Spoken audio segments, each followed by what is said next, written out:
Solamente esto para más o menos darnos una idea, ¿no? Aquellos que actúan en pared celular son el grupo más importante, ¿no? Es el gran grupo. Ahí tenemos, ¿cuál es el grupo mayor? Los beta-lactámicos. Acuérdense que los beta-lactámicos, ¿no? Los beta-lactámicos, pues el gran grupo son las penicilinas, las cefalosporinas. Dentro de las penicilinas, porque en realidad si uno dijera beta-lactámicos, acá tengo cefalosporinas y acá tengo penicilinas. Y en las penicilinas voy a tener ¿qué? Las naturales, las antiestafilocócicas, las de amplio espectro. Las de amplio espectro comenzaron a fallar en los años 60, 70, casi a los 5 o 10 años que se sintetizaron, comenzaron a fallar. Estamos hablando de las mediano espectro, por ejemplo, amoxi, ampi, o de muy amplio espectro como piperacilina, ticarcilina, carbenicilina, que fueron utilizadas fundamentalmente en pseudomonas intrahospitalarios, ¿no? Estos antibióticos se han recuperado con la estrategia de sumarles inhibidores de beta-lactamasa. Entonces, el gran medicamento de este grupo que ustedes se tienen que llevar, ¿cuál es? Amoxiclavulánico, que fue el primero que se diseñó. En la comunidad van a encontrar ustedes visitadores que les van a querer vender amoxi-sulbactam. Ese amoxi-sulbactam no existe en el mundo científico, es un invento argentino, algo así como la no sé, ¿cómo le diría? Pues ¿qué otra cosa inventan? Los argentinos inventan de todo, ¿no? Son más chamulleros que han mandado a hacer, pero estos patas, ¿qué hicieron en Bagó? Dijeron, amoxiclavulánico, que es un excelente medicamento, tiene un defecto. El ácido clavulánico es también un antibiótico, es también un beta-lactámico, con poco efecto antibiótico. Acuérdense que, ¿cómo actúa el clavulánico? Actúa haciendo inhibición competitiva. Entonces, el clavulánico, cuando viene en la fórmula, tiene una alta afinidad por la beta-lactamasa. Entonces, se une a la beta-lactamasa y de esa manera deja libre a la amoxicilina. Entonces, la beta-lactamasa trata de destruir la amoxicilina, pero como el clavulánico es más afín, lo pesca, ¿no? Lo pesca. Entonces, ahí lo deja libre y entonces la amoxicilina recupera, ¿no es cierto? Entonces, pero ¿qué defecto tiene el clavulanato, el ácido clavulánico? Tiene el defecto de producir diarrea osmótica. Siempre le va a producir un grado de diarrea osmótica, porque es efecto osmótico. Acuérdense que la diarrea osmótica, ¿cuándo para? ¿Cómo haces diagnóstico de diarrea osmótica? Pregunta examen. Simplemente con deprivación. Así es. Si es osmótico, al paciente lo dejas en EPO 24 horas y tiene que parar la diarrea. Y si no para la diarrea, eso no es osmótico. No es mala absorción, ¿no? Por ejemplo. Entonces, igual es acá. La diarrea que produce el amoxiclavulánico en diferentes grados, ¿no? Va a parar cuando termine el tratamiento. O sea, no es una diarrea por antibióticos. O sea, eso es lo que tienen que entender. No es una diarrea por antibióticos. Cuando tú tienes una diarrea por antibióticos, tienes que parar el tratamiento inmediatamente. Porque generalmente la diarrea por antibióticos está en función a sobrecrecimiento de otra bacteria. Acá no. Acá es osmótico, entonces no contraindica su uso. Entonces me dice, doctor, estoy tomando su pastilla, pero me ha soltado las heces. O sea, y le van a decir así, porque eso es lo que hace. No te produce cólico, ni molestar, ni nada, sino comienzas a hacer las heces, o sea, comienzas a hacer heces sueltas, ¿no? Pastosas o sueltas. Entonces dicen, ¿le molesta mucho? La verdad que no. Ya. No se preocupe porque eso desaparece cuando termine el tratamiento. Pero como eso fue un problema, esta gente vagó, se dio cuenta y dijo, los que más se quejaban son los pediatras, y hicieron como si fuera una fórmula de cocina, mezclaron el sulbactam, que en realidad el sulbactam iba con ampicilina, pero para hacer esa mezcla, entre comillas, al inicio, se hizo en función básicamente de sus propiedades físico-químicas, de su estabilidad juntos, no se combinó por gusto. Sin embargo, ellos no hicieron ningún estudio, simplemente lo juntaron, compraron el sulbactam, compraron la amoxicilina, lo juntaron y a la venta. 2 o 3 estudios medio truchos, uno de ellos hechos acá, y al final con eso justificaron. Si ustedes entran a ver patrones de venta, cuando yo trabajaba en eso, es impresionante. Los peruanos compramos, a veces prescribimos cosas increíbles, ¿no? Encima es caro. Encima es caro, ¿eh? ¿Y quiénes son los que más prescriben? Pediatras y cirujanos. Bueno, al cirujano se le perdonan, al pediatra no tanto. Entonces, ese Sulvamox, se lo digo con todas sus palabras, ¿no? Es ética y científicamente un absurdo. No tiene, o sea, búsquenlo en el Sanford, búsquenlo en el Mandel, búsquenlo en el Antibiótico Essential, que son los 3 libros básicos que uno revisa antibióticos en el mundo. Búsquenlo en el Lab Today, en el Dynamet, y no van a encontrar esa combinación para nada, ni siquiera una referencia, ni siquiera un comentario. O sea, para el mundo científico, amoxi surfactant no existe. Así que espero que no verlos prescribir a ustedes nunca eso. Ese es lo segundo, aparte de la aminoglucosia, ¿no? Entonces, eso definitivamente. Entonces, ¿su gran medicamento cuál es? Amoxiclavulánico. Pero la diarrea que hace el amoxiclavulánico está en función de la cantidad de clavulánico que den. Entonces, traten de usar la presentación de 1 gramo, porque la presentación de 1 gramo se usa cada 12 horas. Se llama de 1 gramo, pero es 875-125, porque la dosis de clavulánico es fija, en adultos, 125.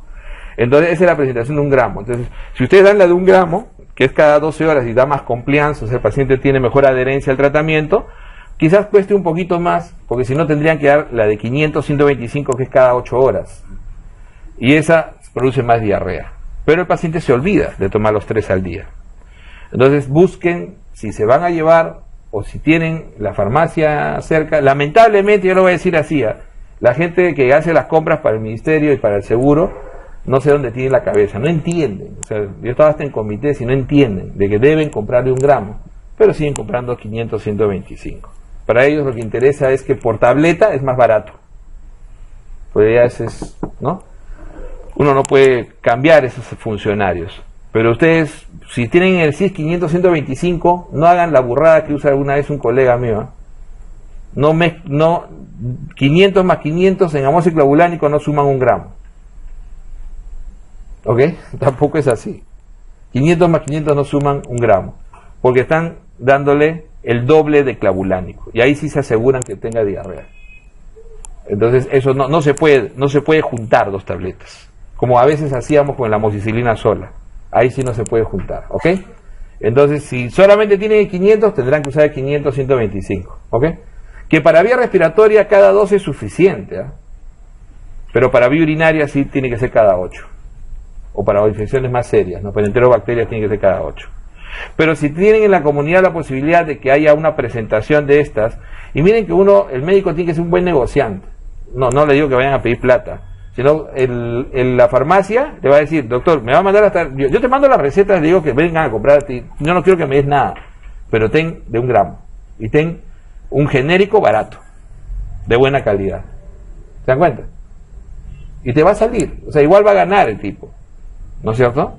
Pero te voy a mandar de 1 gramo en aquellos que puedan pagar, ¿no? Entonces, lo mandas y... Es como la suspensión, ¿no? Que eso ya lo habla John, pero es de 250 y de 400, ¿no? La presentación, ¿no? Preferible es usar la de 400. 250 en chicos muy pequeños, la de 400 es mejor. Entonces, esa es más o menos la idea. Y en estas penicilinas tenemos después acá, más abajo tenemos los carbapenems, ¿no? Los carbapenems, que olvídense, no los van a usar en la comunidad, ni tiene sentido usarlos en la comunidad.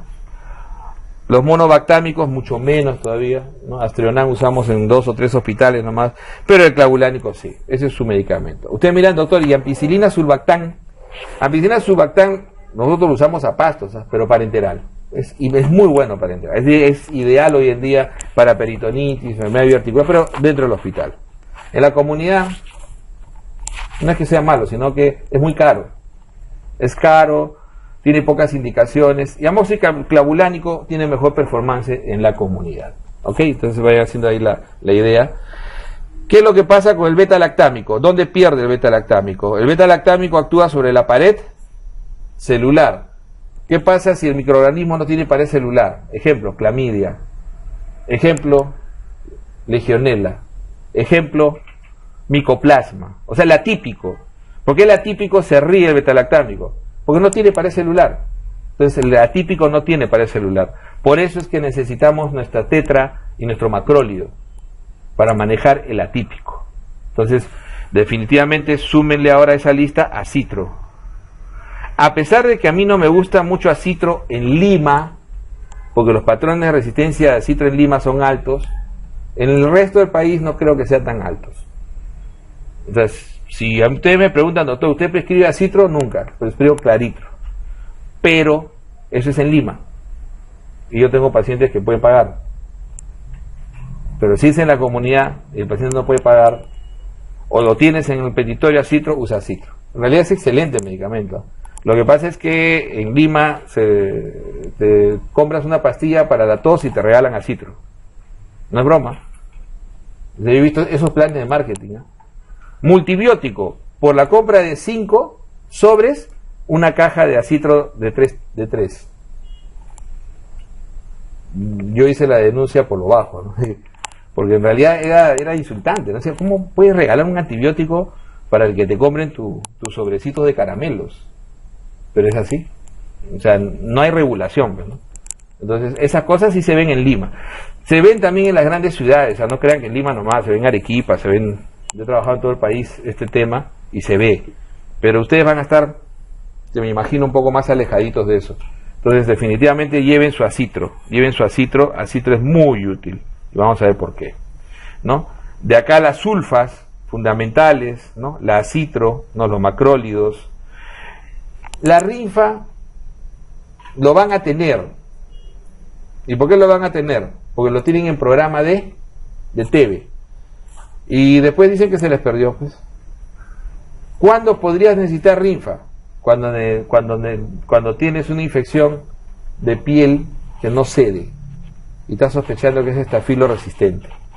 En estafilo resistente tu mejor opción sería minociclina, pero es carísimo o no lo consigues. La mino lo usan los dermatólogos. Doxy es podría ser. Rinfa es mejor. Mejor es combinar rinfa, doxy o rinfa cotri. ¿Ok? Si por ahí tú tienes una celulitis, y lo he hecho 1000 veces, ¿eh? Y una celulitis que ya le dieron cefalosporina primera, ya le dieron antiestafilocócico, le emitieron, o sea, tú dices ya le han dado y no mejora, incluso esquemas buenos, ¿no? Entonces, ¿esto podría ser resistente o no? Puede aparecer. ¿Qué haces en ese momento? Si no te acuerdas, ustedes tienen la opción de llamarme, eso está. Pero si te acuerdas, roba tu rinfa y combina con cotri. Y hay estudios, o sea, lo pueden buscar en New England, se lo van a hacer, pero salió como terapia secuencial después de usar banco. ¿Qué usas después de banco? Si quieres dejar de darle banco endovenoso al paciente y de darle de alta, le das esta combinación de rinfa cotri. Mino es excelente, yo lo preferiría usar mino, pero mino no lo vas a conseguir, mino lo usan los dermatólogos. Y pues como lo usan los dermatólogos, cada tableta, lo más barato que consigues es $2.50 por tableta, ¿no? Entonces, definitivamente 5 soles en algunas zonas es prohibitivo quizás, ¿no? Y encima no lo vas a conseguir, o sea, a mí no, difícil conseguir capital de provincia. Pero si tienes tu rinfa y llevaste tu cotri. Esa combinación sí mata estafilo meticilino resistente, ¿ok? No estoy hablando de sépticos, ¿ah? Estoy hablando de aquellos que es localizado, su celulitis, si es que sucede el hecho. Entonces, como decíamos, ¿no? De acá, del beta-lactámico, ¿qué me llevaría? ¿Qué me debo llevar yo? Algunos te dirían, llévate dicloxa para el estafilo específico. No, porque la cloxa, dicloxa, oxa, nafsi son las penicilinas antiestafilocócicas. Ok, ya. Pero llevarme solamente para tratar estafilo, con la sospecha de que sea estafilo, pero si también me lo va a coger el amoxiclavulánico, mejor me llevo mi amoxiclavulánico, ¿sí o no? Entonces, esto es lo obvio y llevo mi amoxiclavulánico. En piel también, claro, en piel me va a servir amoxiclavulánico también. Porque acuérdense que amoxi cubre muy bien estafilo meticilino sensible, tal cual lo haría una dicloxa. Entonces, ¿para qué me llevo doble? Si quiero llevarme algo adicional, me llevaría quizás una cefalosporina primera, que en programas está. O sea, si yo quisiera usar algo, digamos, para estafilo directo, usaría cefalosporina de primera. ¿Cuál es? Cefalexina. Pero cefalexina está en el petitorio. No sé si lo compren. Mentiría. En el seguro sí está. Pero no sé si el CELS también está. Si lo tienen, por eso que ustedes guían y miran qué tienen. Tengo cefalosporina de primera. Esto me va a servir para piel, para garganta. O sea, sí me va a servir. Este me va a servir para piel, para garganta. Ya lo clasifico ahí, ¿no? Mi amoxiclavulánico es mi salvación, si se me acaba. Entonces ya tengo mi amoxiclavulánico, o incluso amoxisola, ¿no? Pero de preferencia clavulánico. Ok. De acá, Penny, estoy mirando, doctor, y Penny es bueno. Penny es bueno.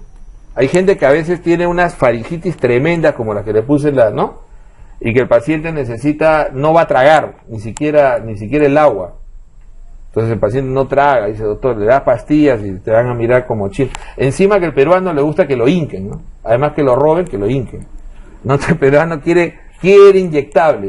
Mira, yo he trabajado en otros sitios y realmente es impresionante, ¿eh? El peruano es de los pobres, así. O sea, lo único que se le parece en Centroamérica es el guatemalteco, también tiene esa característica, quieren que lo hinquen.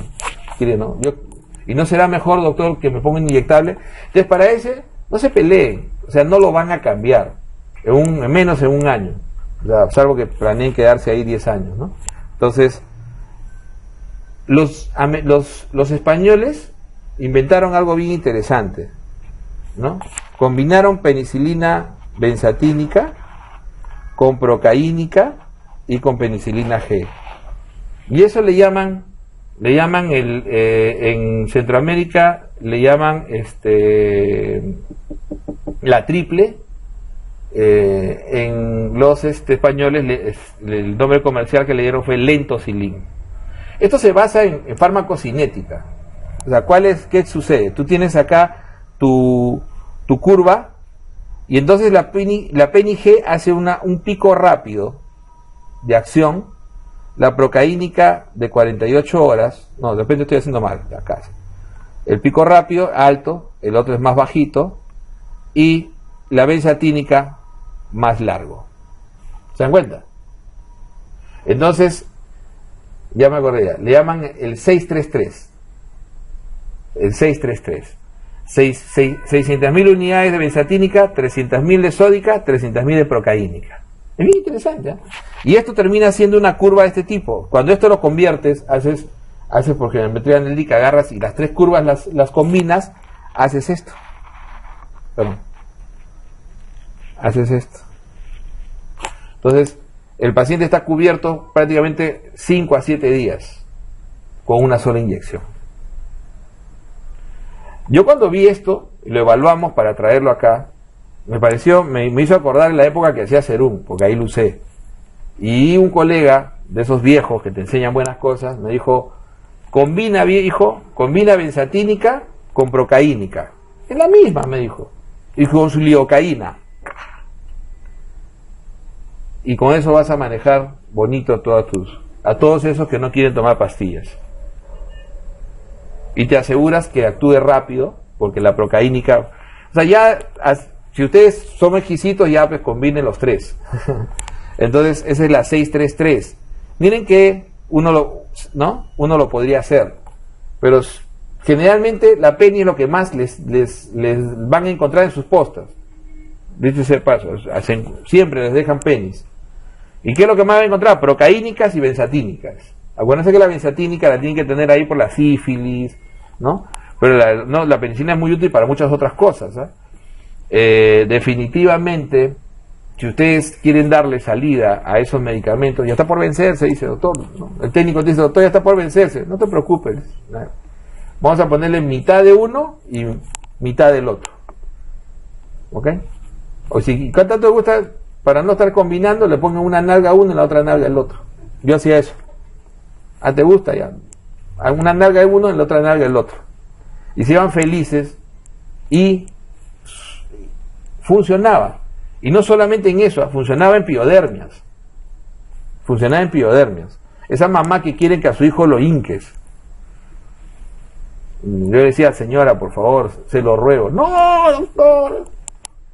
Y a veces tú te pones a pensar y dices, ¿realmente si le doy un jarabe se lo dará? No se lo dan. No se lo dan. A veces son las mamás que no se olvidan, le dicen no, no, y lo guardan por ahí, y a veces a 30 grados. Acuérdense que una vez restituido eso ya se perdió ya. Si no está en menos de 20 grados, le están dando agua. ¿No es cierto? Incluso lo ideal es tenerlo en la refrigeradora en la parte más baja, ¿no? Que es alejado de donde está ¿no? O sea, a 4 grados, es lo ideal. Acuérdense de eso, o sea, al final, ¿qué le estamos dando al paciente, no? Un placebo de repente. Entonces, bueno, hay que evaluar eso, pero como le digo, la penicilina siempre debe estar, y hay que aprender a usarla, o sea, hay que aprender a usarla. Yo les recomiendo combínenla. O sea, pueden combinar procaínica con benzatínica, no hay ningún problema. No hay ningún problema. Y incluso jalen un cachito de lidocaína para que no duela, ¿no? Es más, si ustedes mismos la ponen, no hay problema. Yo la ponía. Bueno, después ya cuando tuve personal no había problema. Pero al principio cuando no tienes personal tienes que hacer todo, pues, ¿no? Poner tu inyectable, todo lo demás. De cefalosporinas, como les digo, si les puedo recomendar algo, llévense unas cuantas ceftriaxonas. Les va a salvar el día que la necesiten. Neumonía severa, puede ser hemófilus, puede ser, bueno, neumococo, pero les va a salvar el paciente con abdomen agudo, que es ese que llegó y que no debía llegar, pero ahí está. Entonces le va a salvar un par de gramos y eso le va a salvar bastante. Y el resto de los beta-lactámicos, como le digo, como verán, no es mucho lo que tiene que llevarse. Amoxiclavulánico fundamentalmente, ¿no? De preferencia de 1 gramo. Sus penis, que no tienen que llevarlas porque esas las van a tener siempre allá. Y la ceftriaxona de cachito. De todas maneras, unos cuantitos. El resto no, porque cefalosporina de tercera y cuartas, perdón, las cefalosporina de tercera anticedomónicas, las de cuarta son anticedomonas, no tiene sentido. Y las de quinta todavía no han llegado al país, son antiestafilocócicas, meticilino resistentes, tampoco han llegado al país. Carbapenés, olvídense, monobactámicos, olvídense, ¿no? Y estas son generalmente las características, como le decía, ¿no? De la cloxa, de la penicilina benzatínica, y indicaciones que todavía tienen, ¿no? Como le decía, neumonía, a veces cuando uno mira acá dice neumonía penicilina, sí. Como le digo, si tuviéramos patrones de resistencia a neumococo, todavía seguiríamos usando. Yo les aseguro que nadie la usa. Eso es teórico, pero pregunta examen sí va a ser siempre penicilina la respuesta. ¿Por qué? Porque por neumococo sensible a penicilina. Y cuando es resistente, debe ser banco. Debe ser banco. Claro, cuando es sensible a penicilina, puede usar amoxiclavulánico, puede usar cefalosporina de segunda, de tercera, puede usar, o sea, en realidad va a ser sensible a todos los beta-lactámicos si es que es sensible a penicilina. Eso es lo que pasa. Entonces, ¿qué prefiere usar uno? Uno usa amoxiclavulánico, otros usan ceftriaxona, otros usan cefuroxima, etcétera. Entonces, por eso es que nadie usa penicilina al final en el país, ¿ok? Pero no es porque sea mala la penicilina, sino porque no tenemos patrones de resistencia inmediata. Lo demás, como le decía, tener cefazolina tampoco es realmente muy útil, pero tener una cefalexina sí puede ser útil. Sí puede ser útil.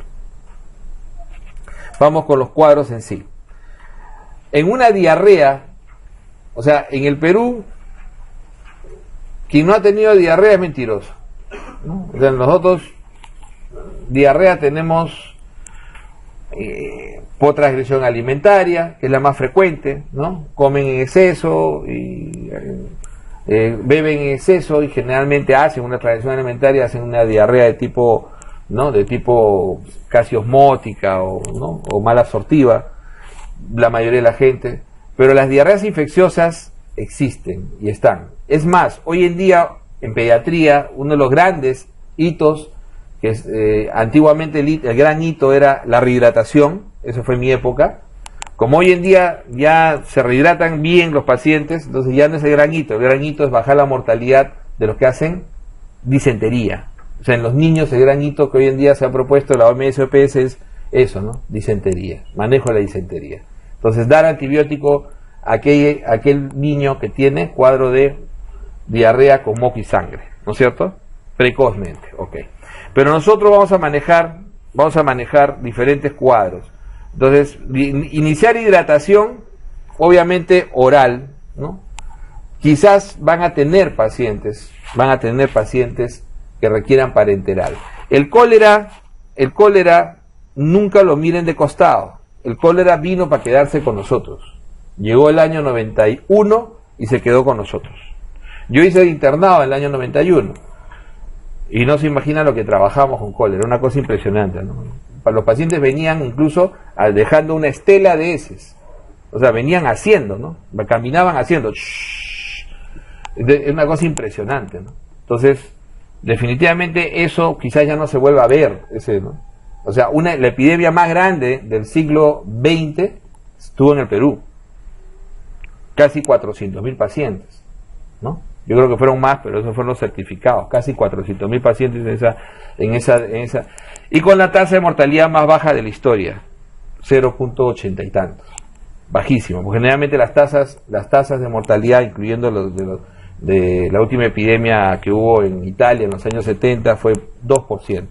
Nosotros tuvimos la más baja de toda la historia. Cuando ustedes vayan al Ministerio de Salud, van a ver por ahí, busquen una plaquita que dice la OMS en reconocimiento, ¿no?, al cuerpo médico peruano por haber tenido la tasa más baja de mortalidad. Tuvimos el cólera cuando ya se queda para hacer brotes. Y no sé a quién de ustedes le toque, pero a uno le va a tocar un brote. Ya hace brotes. Y ya no hace brotes solamente en la costa, hace brotes en selva, en sierra es raro, más en costa y selva. Entonces de pronto llega, encuentra, se reproduce, hace y ¡boom! Acuérdense que el cólera da diarrea, pero el cuadro clásico de cólera, de ese que el paciente hace hasta 20 litros de diarrea por día, así es, hasta 20 litros de diarrea por día, ese solamente es entre 8 o 10% de todo el grupo. O sea, acuérdense que están viendo solamente una parte, el resto hace una diarrea más clásica, ¿no? Menos severa. Pero si ustedes llegan a ver un paciente con la facies colérica clásica, un paciente con ojos muy hundidos, la voz gruesa, ronca, el paciente, ¿no?, totalmente deshidratado, ¿no?, y que hace heces como lavado de arroz, heces muy y abundantes, náuseas y vómitos. Ojo que son heces abundantes, o sea, ¿cuánto es lo que hace usted en deposición? Lleno la taza, dice. Bueno, si es que tiene taza, ¿no? Lleno el vacín, rebalsa el vacín, ¿no? Porque entonces es una cosa impresionante, es un caño, doctor, dice la esposa, ¿no? Es un caño, entonces ese es cólera. Entonces ese paciente, si les llega a tocar, ahí tienen que armarse y comenzar a hacer hidratación, ¿no? Pedir rápido que les manden cloruros, que les manden dextrosas para tratar de armar, y la solución polielectrolítica, que es lo ideal, pero ya no se tiene, no estamos preparados para eso. La hidratación clásica que hacemos con el sobrecito de hidratación oral, ¿no? Los sobres de hidratación oral, que nunca lo diluyan en 1 litro. Nunca lo diluyan en 1 litro, salvo que sea cólera. Porque la formulación de la sal de hidratación oral está hecha para cólera. Y el cólera es la única que tiene ese patrón de pérdida de electrolitos. No hay otra diarrea que pierda tanto electrolitos como cólera. Entonces, por eso es que se discutió mucho el uso difuso de la sal de hidratación oral. Fue una gran discusión entre San Marcos y Cayetano en los años 80 y 90. Fue una gran discusión académica entre la doctora Quiñones y Uriel García. ¿Por qué? Porque la doctora Quiñones afirmaba que eso iba a producir hipernatremia en los pacientes, y lo demostraba en algunos pacientes, mientras que la otra parte decía que eso estaba demostrado en otros estudios, pero esos estudios habían sido hechos en cólera. Efectivamente, la formulación de una sal de hidratación oral es muy alta en electrolitos, Por eso dilúyanlo un poco más. Yo siempre les recomiendo, dilúyanlo en 1,5 litros. Y si lo pueden diluir en 1,5 litros de té, lo pueden diluir yo siempre les mandaba, o diluyan en 1,5 litros de té o de anís, ¿no? O la infusión que usted quiera. Bueno, no café, pues, ¿no? No se pasen. Alguna vez me dijo, no, café puede ser, doctor, no se pase tampoco, ¿no? Entonces, usted me dijo lo que quiera, ¿no? No, también ya, ahí nomás, té, anís, ¿no? Ya bueno, agua, pues, ¿no? Y en gaseosa, doctor, no, tampoco, pues. Pero 1,5 litros. Entonces, usar hidratación oral en 1,5 litros. Doctor, no tengo usar hidratación oral. Ah, ya, entonces agarra 1 litro, de lo que sea, anís, té, ¿no? Y échale media cucharadita de sal y 8 cucharaditas de azúcar. Y más o menos vas a tener algo que vas a absorber mejor, ¿no? Entonces 8 de azúcar, media de sal y 8 de azúcar. Es un suerito casero. La panetela va muy bien, pero no confíen en que todo el mundo sepa hacer panetela. Antes de prescribirla, pregunten, ¿sabe usted hacer panetela? ¿Sabe? ¿No? Panetela de arroz, no de cerveza. Entonces, sí, claro, sí, doctor, allá. Entonces, ahí, use panetela. ¿Ok? Eso sí lo saben en las casas. Pero dicen, no, doctor, la verdad que nunca he hecho. Entonces, mejor hace tu tecito, 1 litrito, tus 8 cucharaditas de azúcar, media de sal, y eso le das. Porque tampoco le vas a mandar a comprar Electrolyte, ni Electrolyte, es imposible, ¿no? Pero sales deberían tener. Entonces tú entregas tus sales, incluso creo que es gratuita la entrega, no sé cómo estará ahora. Ya en el testimonio, cuando tengamos, van a tener ustedes una colega suya que está en pleno Serum y va a traer varios datos. Ahí tienen que preguntarle si hay, ¿no? Cómo está ese abastecimiento. Y yo sé que eso siempre se ha regalado. Tú le das sus sales y le dices, dilúyanlo en 1,5 litros, hasta en 2 litros puede ser, ¿no? Entre 1,5 litros a 2 litros no hay ningún problema.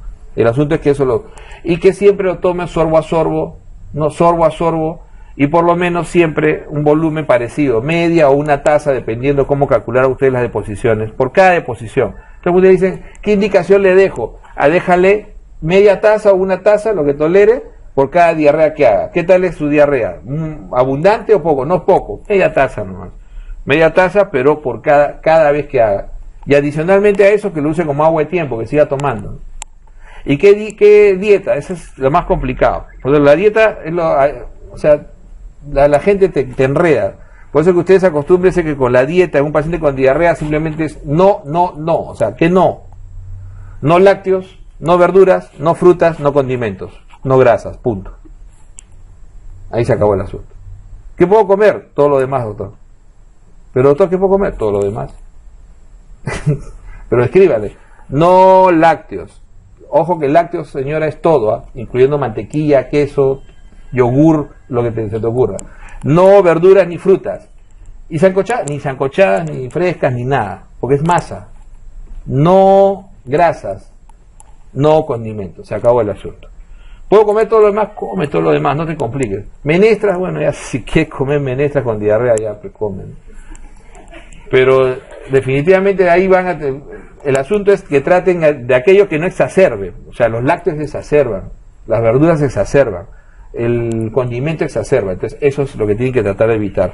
Rehidraten, que la gente tome líquidos, calmar las náuseas. Esto, por ejemplo, yo lo aprendí como médico, y cuando salí en la universidad me dijeron, no calmes el síntoma, trata la enfermedad. ¿Sabes qué? Esos viejos no me enseñaron nada. De verdad que el paciente se retorcía de dolor, me vomitaba y yo seguía mirándolo, ¿no? Toma tu sal de hidratación oral, y mentalmente quería que... No. O sea, si tú quieres que tome, tienes que calmarle. Aunque no te guste, tienes que calmarle el dolor. Nadie con dolor te toma nada. Nadie con náuseas te toma nada. Entonces tienen que tener a la mano, por lo menos, lo básico para calmar eso parenteral, intramuscular, ¿no? Entonces, por lo menos tienes que tener tu cochina iosina, ¿no? Que no cuesta nada, ampollita chiquitita de 1 centímetro. Y para mí, yo usaba más metoclopramida. Tengan cuidado con las mujeres, porque la metoclopramida en algunas mujeres las vuelve más locas que Magali Medina. Entonces, puede ser metoclopramida idealmente, pero a veces no se consigue, o dimenhidrinato, que es lo que siempre uno consigue, ¿no? Entonces combinan los dos y le pones intramuscular y esperas media horita para que el paciente... ¿Y ahora cómo estás? Ya me pasó todo. Entonces comienza a tomar sorbo a sorbo. Es práctico. Esto nunca va a ser pregunta de examen, ¿no? Esto es práctico. O sea, realmente tienen que calmar las náuseas, ¿no? Entonces, dimenhidrinato es fácil de conseguir, no me parece lo ideal, porque no es un antinauseoso puro, acuérdense que su efecto antinauseoso es antihistamínico en realidad, pero la metoclopramida sí. Pero no es fácil de conseguir metoclopramida en la comunidad, ¿no? Metoclopramida, Plimpedan, de repente sí. Si ustedes les dan la oportunidad de decir, oye, ¿qué pueden traer ¿hay metoclopramida que me puedes pasar del hospital? Sí, pásame unas cuantas, ¿no? Pero si no, dimenhidrinato, allá también pásame unas cuantas. Entonces ese paciente le van a hacer un efecto. Ahora, si el paciente dice, doctor, yo compro, cómprate unas tabletas de metoclopramida y te calmas la náusea para que puedas tomar el líquido. Porque la idea es que se rehidrate. Ahora, entonces, una vez que uno ha hecho todo esto, hay que determinar tipo y características. Y eso es lo que le decía, ¿no? Características, primero empecé por cólera, porque es lo menos frecuente que van a ver, o de repente no lo van a ver, pero es lo más grave que les puede pasar. Y si les pasa, después me van a odiar si no se los dije. Entonces, viene por brotes. El año pasado hubo 2 o 3 brotes, uno de ellos acá en Guarmey. O sea, hay sitios, ¿no? Hay sitio, otro de ellos en el Selva, no me acuerdo del sitio exacto, pero cerca de Satipo, son brotes. Entonces, esos brotes son 20, 30 pacientes que ustedes van a tener que lidiar, ¿no? Entonces, ahí tienen que, ¿no? El paciente con su fascia, con su diarrea tipo arroz, entonces el paciente puede estar hipotenso. La solución polielectrolítica es difícil de manejar hoy en día porque ya no hay. A pesar de que la solución polielectrolítica, muéranse de risa, fue inventada en el Perú, ¿eh? Y lo van a ver ahí, se diseñó en la famosa, en el año 91-92, ¿ok? Antes usaba solución de lactato Ringer, que ahora ya no lo van a encontrar ni en pelea de perros, pero ¿qué pueden utilizar? Al principio cloruro nada más, o sea, porque lo primero que tienen que hacer un paciente hipotenso es volumen, al principio cloruro, y no tengan miedo de pasar 1 litro en 1 hora, 2 litros en 1 hora, no pasa, si es cólera real, es así, el paciente hipotenso, cólera real, si es cólera, se le pasa 2, 3 litros hasta por hora, ¿no? Entonces ponerle 2 vías, o sea, el paciente con gran deshidratación, traten de colocarle 2 vías, traten de colocarle siempre 2 vías, y traten de pasar, ¿no? Y si tienen destroza, pues ya pásenle una destroza, pero con electrolitos. Si hace calambre, que es clásico en el cólera, el calambre es producto de la hipocalemia. Tienen que conseguir potasio y ponerle potasio en alguno de los frascos. O sea, el calambre del cólera es por hipocalemia. Y acuérdense que ese paciente, si es cólera, tiene acidosis asociada. Entonces, y el paciente requiere que le den de todas maneras antibiótico para disminuir la cantidad de inóculo y disminuya la producción de toxina. Generalmente se recomienda 3 tabletas de doxiciclina. Como se van a llevar doxi dentro de su grupito de medicamentos que les estoy recomendando, 3 tabletitas nada más de doxi. Listo, suficiente. ¿Ok? Con eso eliminan el vibrio. Y disminuye, ¿no? Debe disminuir un poco la producción de toxina. Que como decíamos, la elección es doxi, y si no, la alternativa es acitro. Incluso acitro en dosis única, 500 es la alternativa, ¿no? Entonces, como les decía, miren la solución polielectrolítica. ¿Cómo se llama la solución polielectrolítica? Este es del libro del Ferri, ¿eh? De la última edición del Ferri. Se llama Perú Polyelectrolyte, ¿no? Ahí se llama, sí. Y la fabricada, al principio la hacíamos, el interno la hacía, nosotros la hacíamos, no, como se van a traer la fórmula, ¿no? Hay que quitarse el sombrero, la gente Cayetano se le ocurrió, hagan así, pum, comenzaron, lo diseminaron por todos lados, todos los que éramos internos, comenzamos a fabricar, y en agua destilada, lo que nos trajeran, ¿no? En dextrosa, tratábamos de evitar cloruro, solamente usábamos cloruro al principio, y después, porque a un paciente colérico clásico que tratábamos en esa época, le metíamos en promedio 15 a 20 frascos por día, más o menos, ¿no? Y como le digo, si la llegan a tener, van a tener que acordarse de esto, pedir ayuda, llamen nomás y a ver qué pasa, porque al final sus despensas se le van a acabar rapidísimo, eso también es cierto, y van a tener que necesitar, ¿no?, como definitivamente ver cómo manejar el paciente. Y mire, esto es lo que le decía, miren cómo es la composición de la diarrea, alta en sodio, muy alta en potasio, ¿no?, especialmente en niños. Esta característica no la tiene ninguna otra diarrea. Por eso le decía que la solución de rehidratación oral es hecho para eso. Pero el resto de nuestras diarreas, que son las que más vamos a ver, 1,5 litros a 2 litros para diluirlo, ¿ok? No litro como dice el libro. La intoxicación alimentaria. La intoxicación alimentaria es algo que los va a despertar. Como ustedes van a estar ahí cerca, es la gente que suele en madrugada, en la noche se comió un calentado y no lo calentó bien, o simplemente se lo comió sin calentar, hace calor, crece estafilo, que es una de las causas más frecuentes, y el paciente ¿qué hace? Vómitos incoercibles. Entonces lo traen porque no para de vomitar, no hace diarrea todavía, primero hace vómito, va a vomitar hasta el apellido. Entonces lo más difícil es convencer de qué es lo que le está pasando a la familia, porque en realidad no lo van a poder parar, no se puede. O sea, hagan lo que hagan, el paciente, claro, lo que tienen que tratar es de hidratarlo en ese momento, pero el paciente va a vomitar por lo menos 4, 6 horas, y miren el tiempo de incubación. Es que el tiempo de incubación puede ser muy corto, de 1 a 6 horas. El tiempo de incubación puede ser muy corto, o sea, puede haber comido a las 10, a las medianoche ya está vomitando, ¿ya? Generalmente eso se da incluso en el arroz, que nosotros usamos mucho arroz, ¿no? Se da en las comidas, en el arroz refrigerado, que es el Bacillus cereus, ¿no? Ni siquiera muy refrigerado, perdón, es que se deja el medio ambiente, en la ollita, en que llega y en el calor, ¿no? Y no lo calientan, pues. O sea, no llega a pasar de 60 grados como para que pueda matar esas bacterias, ¿no? Entonces, definitivamente no es infrecuente.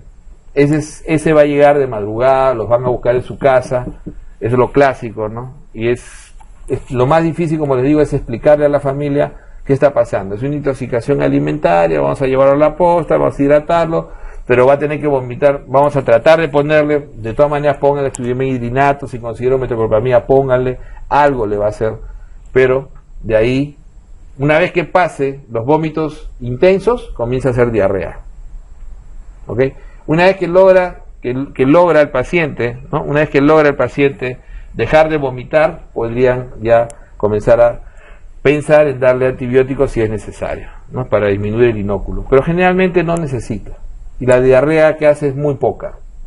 Entonces acá lo que más predomina es el reconocer el cuadro, o sea, reconocer el cuadro para poder calmar, porque a todos nos ha pasado cuando hemos hecho esto y nos dicen, y la familia o sea, les va a exigir, o sea, doctor, mírelo, o sea, es una cosa impresionante, el paciente no para, o sea, es una larva ahí vomitando, porque con tanto vomita que incluso está totalmente aletargado el paciente, ¿no?, ni puede hablar, ¿no? Entonces, definitivamente es un cuadro de ese tipo, ¿no? Tratar de ponerle una vía sería ideal si tiene la expertise. De moderado, la intoxicación moderada por Clostridium perfringens también hacen poco vómito, más diarrea y hace severo cólico. Entonces, si un paciente viene y dice, ha comido, ¿no?, y no sé qué comida, es puro cólico, ese es el paciente que puede hacer alguna comida mal conservada, pero que hace más que todo cólico y diarrea, ese es más, va a tirar Clostridium perfringens, ¿no? Entonces, ese es el tipo para más o menos identificar a ese grupo de pacientes, ¿no? Entonces, como decíamos, intoxicación de corta duración, clásico, estafilo. Entonces, el manejo es fundamentalmente hidratación y cotrimoxazol. Cotrimoxazol es ideal por 3 días. Entonces, por eso que Cotri, no se olviden de tener Cotri. Cotri nos sirve ahí, entre otros sitios, ¿no? De tener su Cotri, le dan por 3 días. O Cipro, también si es que se piensa en E. coli, ¿no?, que es cuando ya hacen diarrea, la más común, la E. coli heterotoxigénica, que es diarrea abundante, cólico, vómitos y fiebre, ¿no? Este es el otro cuadro, el que se ve más en niños, pero el E. coli enterotoxigénica se ve más en niños, ¿no? Cuadro de diarrea, ¿no? Diarrea incluso abundante, bastante cólico de esos pacientes, y la enterohemorrágica, que acá también se ven por brotes. Generalmente estos están asociados más a comidas, a carnes mal conservadas, ¿no? A carnes mal conservadas, especialmente carnes procesadas. En el Perú por eso no es tan frecuente como en otros países, ¿no? Nosotros no somos de mucha carne, en Lima quizás, pero fuera de Lima esto se ve más con carnes procesadas, ¿no? Entonces definitivamente es más tema de pediatría, y estos pacientes manejar, como decíamos, la hidratación y fundamentalmente darle cipro o cotrimoxazol. Identificar la salmonela, como le decía, que incuba en 12 a 48 horas el paciente que esto se ve mucho en el sur, ¿eh? En Lima también. Entonces, paciente que hace náusea, vómito, diarrea, dolor abdominal, son heces fétidas, ¿no? Son heces fétidas, generalmente no son abundantes, perdón, no son en número, no son en gran número, y son abundantes, 1, 2, máximo 3, ¿no? Ese es el número, pero son abundantes, fétidas, ¿no? Pastosas, y el paciente suele hacer fiebre y suele hacer dolor abdominal. A veces el cólico es muy intenso. Pero cuando usted tiene ese paciente así, y hasta podría tener pequeños rasgos de sangre, ¿ah? Hasta podría ser disentérica a veces. Generalmente estas diarreas por salmonela son muy frecuentes en costa y sur, ¿no? Sur del país. No sé quiénes se van por el sur, creo que son pocos, pero el sur del país se ve mucho esto. Zonas de Arequipa, de Moquegua, de Tacna, ¿no? Y tanto de costa como sierra se ven muchísimas diarrea por salmonela, ¿ok? Esta diarrea por salmonela, como les decía, lo clásico es, por eso ustedes pregunten, ¿cómo huele? Es fétido, es fuerte, apestosísimo. La esposa dice, no, entró al baño y ya nadie quiere entrar, ya. Es terrible. Ese es salmonela, ese es típico salmonela. Abundante, una diarrea pastosa. Entonces ese paciente, y se suele autolimitar, aunque uno puede utilizar cipro, pero se suele autolimitar, ¿no? El paciente más requiere sintomático, porque viene con mucho dolor, mucho requiere sintomático, bajar fiebre, manejar dolor, pero cuando uno comienza a manejar antiespasmódicos, siempre tengan en cuenta que es preferible utilizar también el antibiótico. Como uno dice, ¿le doy o no le doy antibiótico? Si decides usar antiespasmódico, es preferible siempre usar paralelamente antibiótico. Si no le vas a dar, si no necesitas usar antiespasmódico, o el paciente simplemente recomendar que lo observe, que se hidrate, que baje la fiebre. Pero si le vas a dar antiespasmódico, dale también su antibiótico. Entonces, si le vas a dar iosina para el dolor, le pones su inyectable y le das unas cuantas tabletas, dale también su cipro o su cotri, dependiendo de lo que hayas escogido. Generalmente, como le decía, quinolonas, la Norflo, si todavía encuentran, o cipro, ¿no? La Norflo o cipro. En salmonela es bien sensible, no hay ningún problema, son generalmente muy sensibles. Entonces, cipro, que a veces hay que darlo hasta por 7 días, pero en dosis bajas, ¿no? En dosis bajas. Y por lo general, como le decía, estos pacientes, idealmente darles a estos pacientes cuando yo prefiero siempre darles a los pacientes cuando uno escoge darles antiespasmódico al mismo tiempo, ¿ok? Al mismo tiempo. Incluso en algunas diarreas, ¿no?, muy abundantes, especialmente en pacientes que tienen enfermedades, puede ser que ustedes en una comunidad puedan enfrentar a un paciente que tiene problemas neoplásicos o diarreas asociadas a enteropatías por diabetes. Ahí a veces ahí está indicado a veces usar antidiarreicos. La loperamida tiene indicaciones en esos casos, ¿no? En esos pacientes que hacen diarreas muy persistentes y de fondo tienen enfermedades de ese tipo, enteropatía, ¿no? Enteropatía por diabetes, o son pacientes posquimio, o son pacientes con neoplasias. Esos pacientes sí hay que tratar de autolimitar la diarrea, antibiótico y antidiarreico en esos casos. Loperamida es lo clásico, ¿no? 2 miligramos, 2-3 veces al día, máximo 2 días, hacer la prueba y manejar ese tipo de pacientes de esa manera. La Shigella es más en el norte, clásico, ¿eh? Desde que sales de Lima para el norte ya empieza a aparecer la Shigella en forma mucho mayor. Lima también tiene Shigella, pero se ve mucho en Barranca para arriba, todo el norte del Perú, además de Giardia, tiene mucha Shigella, ¿ok? La selva también se ve, pero más se ve, como decía, en el norte. Es realmente disentérico, clásico, fiebre alta, diarrea acuosa, ¿no? De poco volumen, pues una diarrea terminal, una diarrea casi como esputo rectal, le llaman, moco, pus, tenesmo. Entonces ese paciente clásicamente hace el síndrome disentérico más clásico, ¿no? Ese paciente del síndrome disentérico más clásico. En niños pues, y ancianos es más severo, eso también hay que tener en cuenta, ¿no? Hay que hidratarlos, ¿no? Hay que hidratarlos y hay que evitar complicaciones. La elección con esos pacientes es Cipro. Es Cipro, 750 incluso, una tableta y media 2 veces al día por 3 días. Levo es una elección, pero preferible usen Cipro, ¿no? De preferencia siempre usar Cipro, ¿no? Ciprofloxacino, tableta y media, ¿no? Tableta y media, el paciente con esa diarrea por Shigella, ¿no? Entonces, ¿qué variantes tiene la disentería en el Perú? En el sur, ¿alguien se va al sur? ¿Piensa alguien irse al sur? Creo que el sur es más, sí, porque es raro, ¿no? Generalmente el sur está más cerrado para la universidad de esa zona. Pero en el sur, por ejemplo, se ve tomoeba, ¿no? Diarrea por ameba histolítica y dispar. Pero eso es raro, o sea, solamente se suele ver en el sur. Cuadros parecidos hace la Giardia. La Giardia en Piura especialmente, en zonas de Piura, también hace diarrea disentérica. Hace una diarrea aguda, inicial, también de tipo disentérica, ¿no? Entonces también, el problema es, ahí es poder identificar que es Giardia, porque ahí tienen que darle Secnidazol o tienen que darle Metronidazol. Entonces ahí sí hay que hacer examen. Si te dicen, mira, acá hay mucha Giardia, entonces, de hecho, ya ellos mismos saben dónde hay que mandar a hacer el examen, ver el trofozoito, si es Giardia, esa diarrea.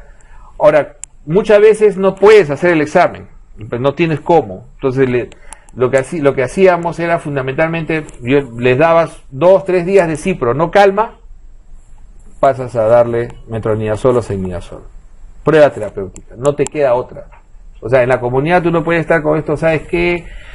Mándate a hacer el laboratorio, no tienes. Entonces tú dices, o es Shigella o es Giardia.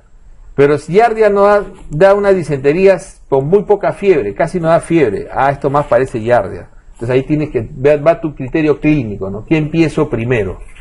¿Le doy primero Metronidazol? ¿Le doy primero Cipro?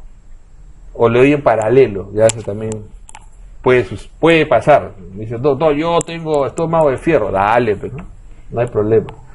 Entonces generalmente lo que uno suele hacer es darle Cipro primero, 3 días, 48 horas o 3, no calma, a las 48 horas no calma, cambia a Metronidazol. Secnidazol sería ideal, porque es más corto. El problema es que encontrarlo. O sea, el Secnidazol se usa solamente 2 gramos en un día. Solamente 2 gramos un día, ¿no? Hay tabletas de 500, de 1 gramo, y se usa un solo día. Solamente se usa 3 días cuando se encuentra quiste. Pero si es trofozoito, o sea, si es agudito, uno puede dar una sola dosis de Secnidazol y eso calma rápidamente. Y si das Metronidazol, tiene que ser 7 días. Lo malo del Metronidazol es eso, ¿no? O sea, es efectivo, pero la tolerancia, ¿no? El Metronidazol siempre da sabor metálico, o sea, es clásico, ¿no? O sea, Metronidazol no puedes dejar de tenerlo en tu vas a tener que llevar tu metro de todo, o tener metro de todas maneras. De hecho que van a tener metro de 500. Entonces, pero para Giardia 750 cada 8, no es 500, ese es el problema. Es 750, no es 500. Y es 750 cada 8. Entonces, ese es el gran problema con Giardia, ¿no? Entonces, ahí es. Entonces, ya saben, disentería, si uno dice, ¿no? Si uno dice disentería, o es Shigella, en el norte, ¿no? En el norte puede ser también Giardia. Si no funciona este tratamiento, Metronidazol. 750, o sea, tableta y media, desayuno, almuerzo y comida por 7 días. Preferible con las comidas, ¿no? Más tolerable. Más tolerable. Y sabor metálico. O sea, ahora usted me dice, doctor, y si no tiene sabor metálico, ese metronidazol es malísimo. En realidad, todo metronidazol bueno da sabor metálico. Si no da sabor metálico, dude que sea metronidazol. Entonces también es clásico. ¿Ok? Ceftriaxona es una alternativa, por eso siempre le digo ténganla, cuando el paciente lo ven muy tóxico, y pasa. Existen salmonelas que hacen bacteriemias, hacen salmonelosis, bacteriemias salmonelósicas, y pueden hacer sepsis por salmonela. Generalmente no sabían, pero de repente el paciente está inmunosuprimido por algo. Puede ser un VIH, ni siquiera ustedes se enteraron, ¿no? En los VIH la salmonela que da una diarrea común en otro, le da en ellos un cuadro séptico. Que incluso hemos tenido pacientes que han hecho hasta endocarditis por salmonela. Entonces son pacientes que hacen cuadros severos. Ese tienes que meterle de frente, ¿te das cuenta? O te dicen es VIH, no, ceftriaxona. Por eso tienes que tener en tu cajón tu ceftriaxona. 2 gramos cada 24, ¿no? Hasta, y ahí tratar de derivarlo. Ese tienes que derivarlo siempre a un hospital, hospitalizarlo. La tifoidea se ve cada vez menos. Históricamente la gran epidemia de tifoidea fue el año 80, ¿no? Fue el año en Lima, ¿no? Lima colapsó, los desagües de Lima colapsaron, eran tan antiguos, nadie se le ocurrió cambiar un solo desagüe y se llegó a mezclar, ¿no? El desagüe con el sistema de agua, una cosa impresionante. Cuando yo era niño yo tomaba agua de caño así como, ¿no? Tranquilo. Después del 80 nadie tomaba agua de caño, porque fue impresionante, o sea, la cantidad de, no hubo familia donde no hubiera tifoidea, fue una cosa impresionante. Entonces la tifoidea clásicamente, ya ustedes saben, la fiebre alta, cefalea, la tos seca al principio, malestar general. El paciente puede hacer un pequeño despeño diarreico, pero la primera semana generalmente es, ¿cuándo sospecha uno? 3 días. 3 días de diarrea mayor de 39 en un paciente nos da alta sospecha de que pueda ser tifoidea, ¿no? O sea, con escalofríos, con cefalea intensa, con dolor retroocular, que es otra característica clínica. Y cuando ustedes están en la primera semana, un signo no patognomónico, pero muy frecuente es, ustedes examinen la fosa ilíaca derecha del paciente y si encuentran borgorismos, o sea, como si tuviera globitos ahí, se mueve, ese es típico de la tifoidea. Entonces, clínicamente, a veces el diagnóstico no van a tener que hacer clínico nada más. Por ahí aglutinaciones. Si por ahí le dicen, doctor, si hacen aglutinaciones acá cerca, háganlas en la primera semana una y de repente le hacen de la segunda semana. Que se duplique la aglutinación es lo que más utilidad tiene hoy en día. O sea, si tú le haces al principio y a la segunda, aproximadamente por lo menos en una diferencia de 4 o 5 días, le vuelves a hacer y se duplica, idealmente una semana, se duplica la aglutinación, tiene un valor predictivo positivo muy bueno. Entonces, eso es la utilidad. El gran problema de las aglutinaciones es que se cruzan mucho y hay mucha memoria con otras salmonelosis. Entonces, tú no sabes realmente, hay gente que ya tiene el título, pero de repente le haces de base y tiene 1/80 o 1/40, le vuelves a hacer días después y ya tiene 1/160. ¿No?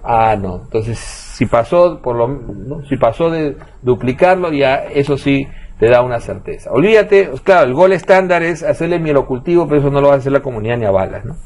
Entonces, clínicamente, primera semana de buena fiebre, generalmente vespertina, nocturna, es clásico, cefalea, retroocular de ese paciente, mialgia, ese paciente lo miran bien, dicen, digo, como 3, 4 días de fiebre, doctor, no le encuentras nada, la orina está bien, no le encuentras nada en pulmones, no le encuentras, este puede ser, y tiene algunos signos, dolor retroocular, le encontré borgorismos, me acordé, ya.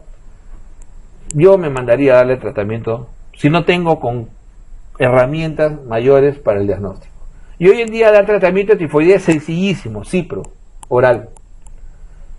Tableta y media los primeros días hasta que caiga la fiebre. Generalmente cae con cipro en el tercer día, ¿no? Generalmente cae con cipro en el tercer día. Y solamente 7 días de tratamiento. Si quieren lo pueden extender a 10. Pero es sencillísimo hoy en día manejar. Antiguamente, le digo porque hoy en día, porque antes nosotros nos era difícil manejar porque el paciente teníamos que meterle 3 gramos de cloranfenicol y no lo toleraban y era 21 días de tratamiento. Y la lisis la hacía entre el quinto y séptimo día. Hoy en día con Cipro el paciente hace 7 días de tratamiento, máximo 10 si es que quieren asegurarse, pero en realidad 7 días de tratamiento y suave, nada más. Puede ser 500, yo les aconsejo dar tableta y media de inicio, o sea 750 hasta que caiga la fiebre. Y el paciente va mejor, cae la fiebre y manejan su tifoidea, ¿no? O sea, hay acuérdense que, ¿no? Anemia, leucopenia, el paciente generalmente en la tercera semana, si lo cogen en la tercera semana puede tener complicaciones, en la segunda hepatitis granulomatosa, en la tercera puede tener hemorragia, ¿no? Hemorragia digestiva en los pacientes. Entonces, su Cipro, Levo es una opción, pero no me gusta. Es más, yo les aconsejaría, no necesitan llevar Levo. Levo es una fluoroquinolona respiratoria, muy útil, vamos a verlo en neumonía, muy útil, pero no necesariamente o sea, es reemplazable, es bastante reemplazable. Todos los estudios es fácil de reemplazar. Y les diría que si se llevan por ahí un tratamiento, por si acaso, no podría ser, pero realmente necesidad de llevar Levo no existe. No existe. Cefixima es un medicamento caro, no muy caro, 8 o 10 soles la tableta, 400 miligramos. ¿Pero por qué quiero que lo recuerden? Porque es la elección en la tifoidea en gestantes, que puede ser la complicación que se les aparezca. Tiene una gestante con tifoidea, transfiérela, no un momentito. Pueden ustedes comprar Cefixima en la capital, Cefixima, búsquenlo, llamen, sí, cómprenla. Una tableta diaria 400, nada más, ¿ok?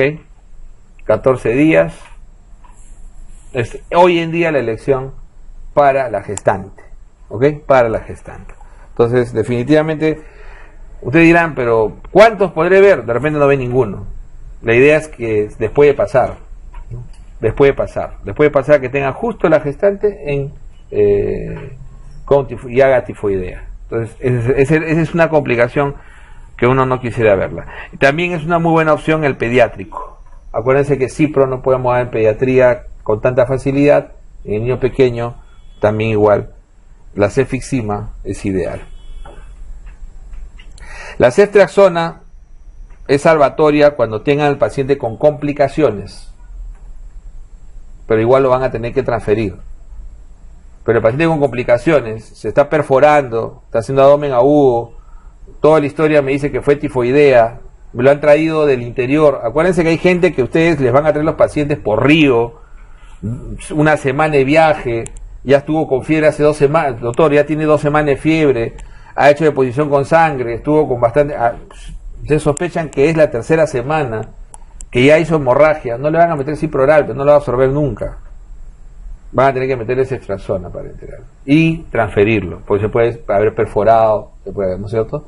Pero tampoco pueden esperar a que llegue, porque acuérdense que en infectología el dar precozmente el antibiótico puede ser la diferencia entre que el paciente resuelva y no resuelva. Entonces, al momento que ustedes tienen el diagnóstico, bueno, ustedes tienen que tratar de darle por lo menos las primeras dosis de lo que tienen a la mano para que el paciente pueda salir, ¿ok?